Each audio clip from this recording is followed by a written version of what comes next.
Dios te bendiga grandemente en esta maravillosa y preciosa mañana. Que el Todopoderoso sea tu refugio en los momentos de tristeza, de dolor, sea tu fortaleza en los momentos de debilidad, pero también sea el que te levante y te permita andar en sus alturas. Estamos en la segunda carta a los Corintios, en el capítulo primero.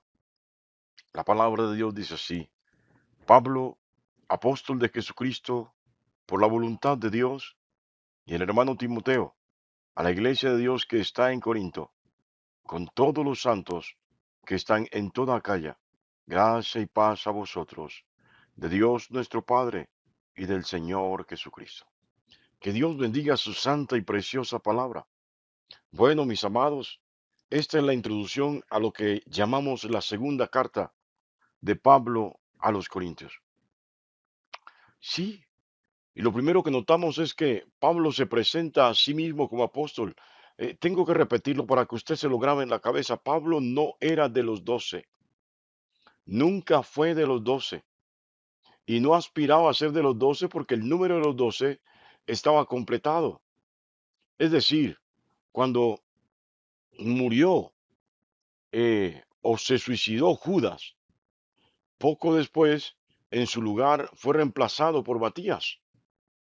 Sí, luego de que el Espíritu Santo vino sobre la iglesia, Matías ocupó el puesto que tenía eh, dentro del cuerpo apostólico de la iglesia primitiva, Judas Iscariote.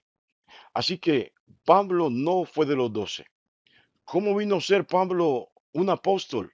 Si la primera condición para ser apóstol era haber conocido a Jesús en vida, haber andado con él, haber pernoctado con él, haber entrado en contacto con él, ser testigos de la resurrección de Jesús. Sí, bueno, también de su muerte y crucifixión. ¿Cómo vino Pablo a ser apóstol?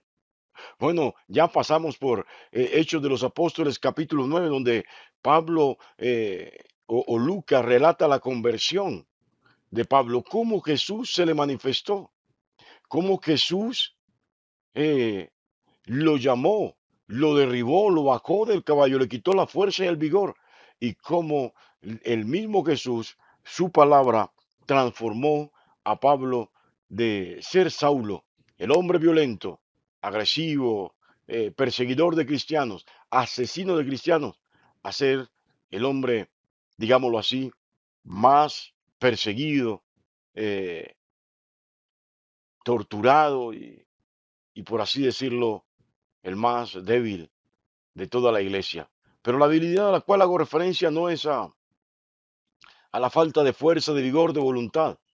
Esa que fue más bien el blanco de los principales ataques del enemigo de la iglesia hacia la iglesia primitiva. Sí, mis amados, Pablo para Lucas fue un apóstol y Pablo también se convenció de que era apóstol. Tal vez para los 12 él no era apóstol y algunos hermanos de Corinto tampoco lo reconocían así. Por eso la división que había en la iglesia de Corinto se perfilaba de esta manera: yo soy de Apolos, yo soy de Pablo, yo soy de Cefas, porque en cada uno de estos personajes se reconocía un apostolado. Pero bien, gracias damos a Dios que Pablo, finalizando la carta a los Corintios, deja claro el tema de Apolos, eh, que no quiso ir a Corinto por no seguir causando división, aún más dándose cuenta de que su presencia, en lugar de beneficiar, de fortalecer a la iglesia, podía debilitarla. Apolos nunca fue apóstol. Pero Lucas, en Hechos de los Apóstoles, sí hace referencia a otro apóstol, no solamente a Pablo. No desconoce a los 12, reconoce como apóstol a Bernabé, autor del libro de los Hebreos. Así que, mis amados, eh, este ministerio apostólico de Pablo no es un ministerio apostólico espurio, inventado, no es un título que él se dio. La palabra apóstol quiere decir enviado, es aquel que hace la misión. Como yo lo suelo decir, es aquel que hace la tarea, pero esta no es cualquier tarea. Es la tarea de llevar el evangelio, es la tarea de sembrar la semilla del evangelio, es la tarea de esparcir esa semilla, de regarla, de cultivarla y por qué no verla crecer y también florecer. Sin lugar a dudas, en lo posible, ver sus frutos. Pero el ministerio apostólico solo perteneció a la iglesia primitiva. Posteriormente, a la iglesia primitiva no hubo más apóstoles y la iglesia tradicional. Cuando hablo de la iglesia tradicional, no estoy hablando de la iglesia católica, estoy hablando de la iglesia ortodoxa, que es la iglesia antigua. No reconoció, bueno, incluyamos a la iglesia católica, en los concilios junto con la iglesia católica, ningún otro ministerio apostólico. Lastimosamente hoy, el movimiento evangélico, no el protestante, tiene más de 20,000 apóstoles. Más apóstoles que Jesús. Tiene más apóstoles que la Biblia misma. Porque Jesús realmente tuvo 12 apóstoles durante su ministerio aquí en la tierra. La Biblia, le digo, nos muestra los 12, pero también nos muestra el apostolado de Pablo y de Bernabé.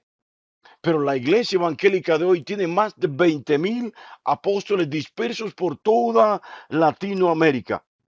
Entonces Pablo dice que su ministerio apostólico no es algo inventado, no es un título que él se quiso poner. No, dice, es voluntad de Dios, no fue llamado de hombre.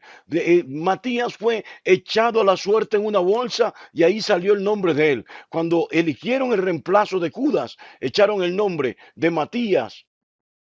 Y creo que el de José, otro discípulo de la iglesia primitiva. Y el nombre que fue escogido, que fue sacado de la bolsa, fue el de Matías.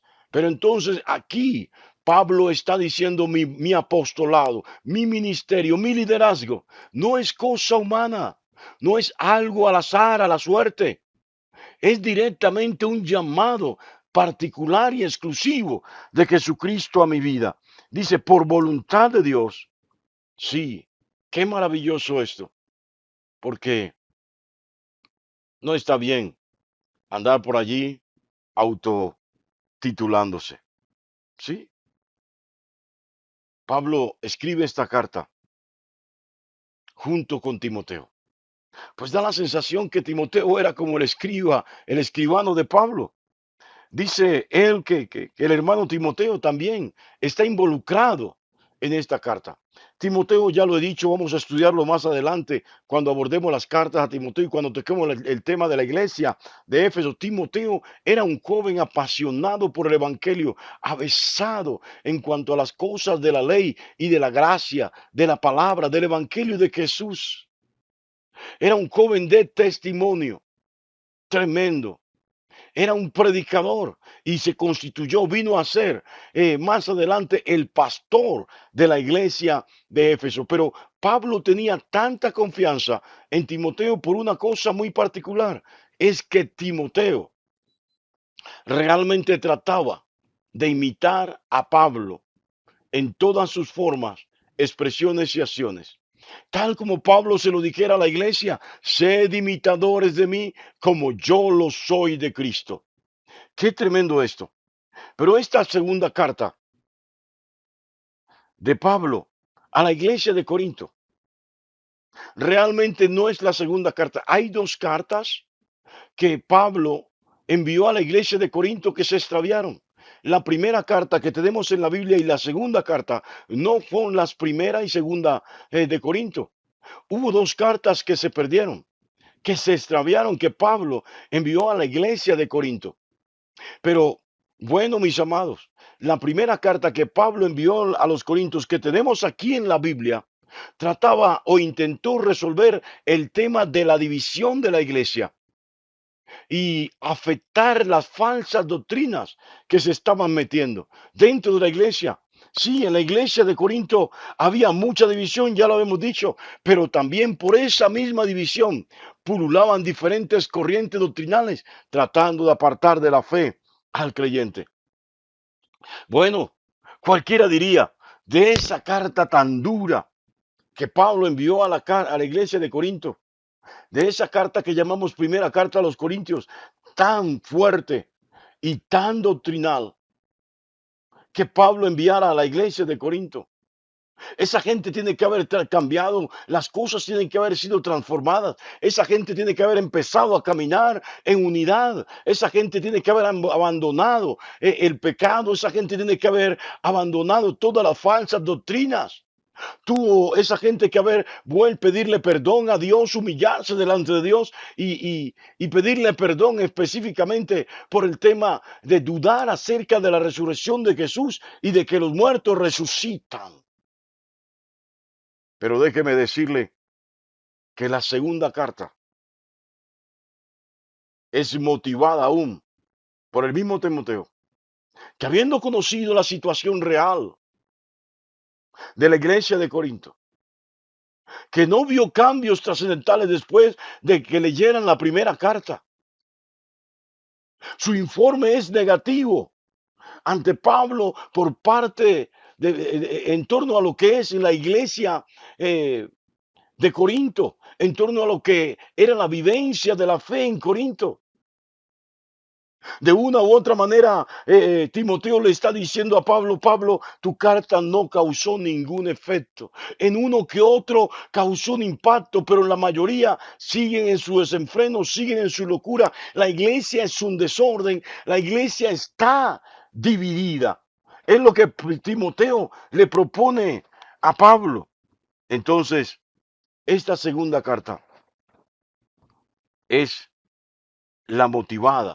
es la motivación, perdón, que tiene Pablo para enviarla, y es tratar de que los hermanos recapaciten, de que vuelvan en sí, de que se tomen el evangelio en serio, de que se aparten de las falsas doctrinas y de todos esos falsos apóstoles que se habían levantado casualmente en la ausencia de Apolos, de Pedro y del mismo Pablo. Por eso Pablo recomienda permanentemente a Timoteo.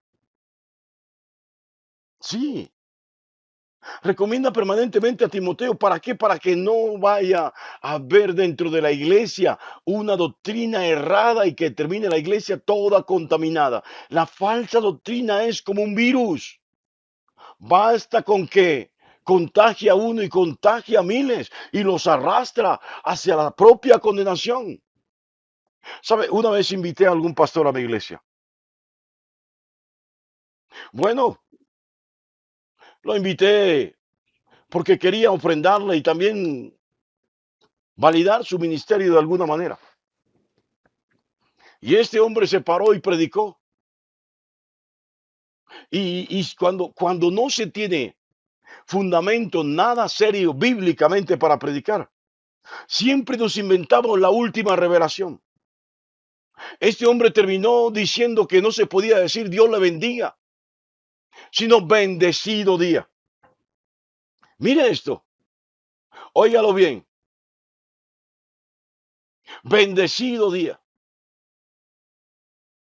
Y que eso de Dios le bendiga no era necesario porque la gente ya estaba bendita. No, tenemos que decir Dios, Yahvé, el Señor, Jehová, le bendiga.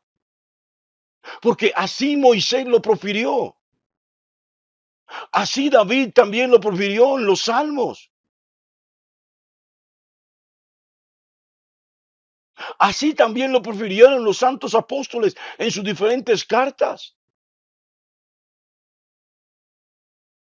No es bendecido día, sino Dios le bendiga, Yahvé, Jehová te bendiga. Moisés bendijo al pueblo de Israel. Jehová te bendiga y te guarde.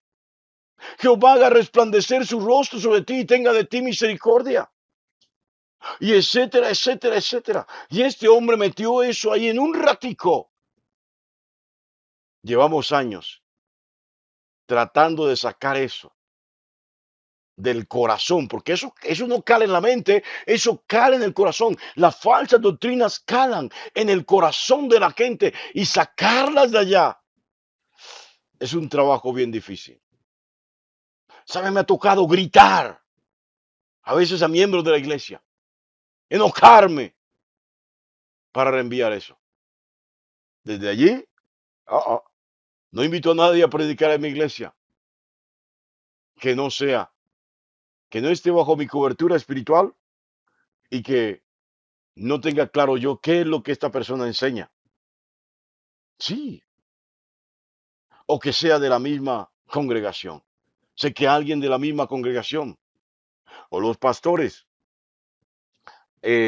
próximos, cercanos que suelo invitar, no van a meter una doctrina errada, ¿sí? Y si por alguna circunstancia se equivocaran en algo, sé que con ellos aclararíamos con la misma iglesia el mismo error, porque más allá del orgullo espiritual, lo que necesitamos en los púlpitos es hombres y mujeres como Pablo y como Timoteo, que con la humildad y la sencillez de la palabra puedan transmitir el mensaje de salvación. Sí, la iglesia estaba dividida, tenía muchos problemas, sí, pero Pablo dice que le escribe a la iglesia de Dios que está en Corinto. ¿Sabes? Eso es importante connotarlo, porque muchas veces el enemigo quiere hacerte sentir mal. El enemigo quiere que tú menosprecies tu vida y menosprecies tu iglesia. No somos la congregación de los 300, de los 400, de los 5,000. No, no, no. Somos un pequeño remanente. ¿Sabe? Y hay gente que se ha ido de la iglesia simplemente porque la iglesia es pequeña. No menosprecies tu iglesia. La iglesia de Corinto, sí, era una iglesia grande, pero no era perfecta. No te menosprecies tampoco espiritualmente. Valora la congregación donde estás y valórate a ti mismo como creyente, porque tú eres parte de la iglesia de Dios. No te menosprecies, no te tengas en poco. Óigalo bien. De hecho, Pablo aclara, con todos los que están en Acaya, Acaya era como, como el gran cuerpo territorial y Corinto era como la capital. Pero entonces en Corinto había una iglesia fuerte establecida y en Acaya como para que lo entienda, que era como la especie de departamento. Habían dispersos, habían en diferentes puntos algunos miembros de la iglesia y Pablo también les llama santos. Santos no porque no cometieran pecado, santos porque viven bajo la gracia del Señor. Por eso Pablo dice, gracia y paz a vosotros, de Dios nuestro Padre y del Señor Jesucristo. Les va a hablar como Él suele hablar, pero primero necesita que tengan favor para con Él, que tengan paz en su corazón y que sean sensibles a la voz de Dios, a la voz de nuestro Señor Jesucristo. Pablo va a empezar a contar parte de su testimonio de vida para, para ver si así la iglesia reacciona. No te tengas en poco. No permitas que las falsas doctrinas entren en tu corazón. Sométete a la autoridad que Dios ha establecido en tu iglesia y no recibas otras autoridades. No escuches otras voces que te pueden extraviar. Dios te bendiga grandemente en esta maravillosa y preciosa mañana.